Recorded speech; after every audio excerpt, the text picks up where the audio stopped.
जम्मू कश्मीर में 3 चरणों के दौरान सभी 90 सीटों पर वोटिंग खत्म हो चुकी है, जबकि हरियाणा में शनिवार को सभी 90 सीटों पर वोटिंग शाम 6 बजे खत्म हो गई। इसके बाद शाम लगभग 6 बजे एग्जिट पोल के नतीजे आने शुरू हो गए। आगे बढ़े उससे पहले आपको बता दें कि ये एग्जिट पोल है, न कि अंतिम परिणाम। जम्मू कश्मीर और हरियाणा में हुए विधानसभा चुनाव की मतगणना 8 अक्टूबर को होगी, जिसको हम आप तक पहुंचाते रहेंगे। तब तक ये महज अलग-अलग संस्थानों के किए गए सर्वेक्षण हैं। इससे कोई अंतिम निष्कर्ष नहीं निकाला जा सकता। अब आपको बताते हैं कि जम्मू कश्मीर के एग्जिट पोल क्या कहते हैं। जम्मू कश्मीर में इंडिया टुडे सी वोटर की एग्जिट पोल के मुताबिक बीजेपी को 27 से 32 सीटें मिल सकती हैं। कांग्रेस और नेशनल कॉन्फ्रेंस गठबंधन को 40 से 48 सीटों पर जीत हासिल हो सकती है। वहीं पीडीपी को 6 से 12 सीटें मिल सकती हैं, अन्य को 6 से 11 सीटें दी गई हैं। जम्मू कश्मीर में एक्सिस माई इंडिया के एग्जिट पोल के मुताबिक कांग्रेस और नेशनल कॉन्फ्रेंस गठबंधन को 35 से 45, बीजेपी को 24 से 34, पीडीपी को 4 से 6 और अन्य को 8 से 23 सीटें मिलने का अनुमान जताया जा रहा है। भास्कर रिपोर्टर्स एग्जिट पोल के मुताबिक जम्मू कश्मीर में कांग्रेस और नेशनल कॉन्फ्रेंस गठबंधन को 35 से 40 और बीजेपी को 20 से 25 सीटें दी गई हैं। वहीं पीडीपी को सिर्फ 4 से 7 सीटें मिलती दिखाई गई हैं, अन्य को 12 से 18 सीटें दी गई हैं। गुलिस्तान न्यूज के एग्जिट पोल के मुताबिक बीजेपी को 28 से 30, कांग्रेस और नेशनल कॉन्फ्रेंस को भी 31 से 36, पीडीपी को 5 से 7 और अन्य को 10 से 17 सीटें मिलने की उम्मीद जताई गई है। वहीं हरियाणा की तस्वीर क्या कहती है, ये भी आपको बताते हैं।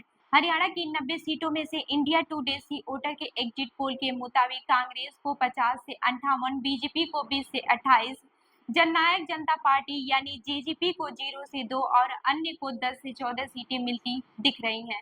भास्कर रिपोर्टर्स पोल में कांग्रेस को 44 से 54, बीजेपी को 19 से 29, जेजेपी को 0 से 1, इंडियन नेशनल लोक दल को 1 से 5 और आम आदमी पार्टी को 0 से 1 सीट मिलती दिख रही है। रिपब्लिक मैट्रिक के मुताबिक हरियाणा में कांग्रेस को 55 से 62, बीजेपी को 18 से 24, जेजेपी को 0 से 3, इंडियन नेशनल लोक दल को 3 से 6 और अन्य को 2 से 5 सीटें मिलते दिखाई गई हैं। हरियाणा में ध्रुव रिसर्च के एग्जिट पोल के मुताबिक कांग्रेस को 50 से 64, बीजेपी को 22 से 32, जेजेपी को 0, इंडियन नेशनल दल को 0, आम आदमी पार्टी को 0 और अन्य को 2 से 8 सीटें दी गई हैं।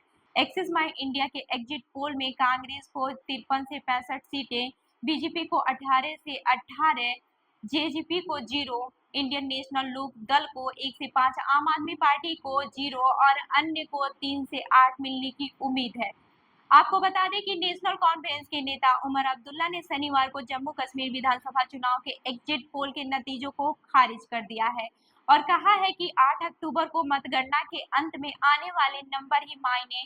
उमर अब्दुल्ला ने एक्स पर ट्वीट किया, मुझे आश्चर्य है कि चैनल एग्जिट पोल को लेकर परेशान है, खासकर हाल के आम चुनाव की विफलता के बाद।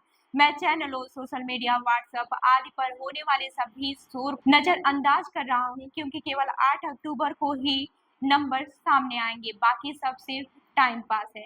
वहीं हरियाणा के एग्जिट पोल के नतीजों के बाद से आम आदमी पार्टी के प्रदेश अध्यक्ष सुशील गुप्ता ने कहा, हरियाणा के लोगों ने बदलाव के लिए वोट किया है। उन्होंने बीजेपी के अहंकार, भ्रष्टाचार, अपराध और बढ़ती बेरोजगारी के खिलाफ वोट किया है।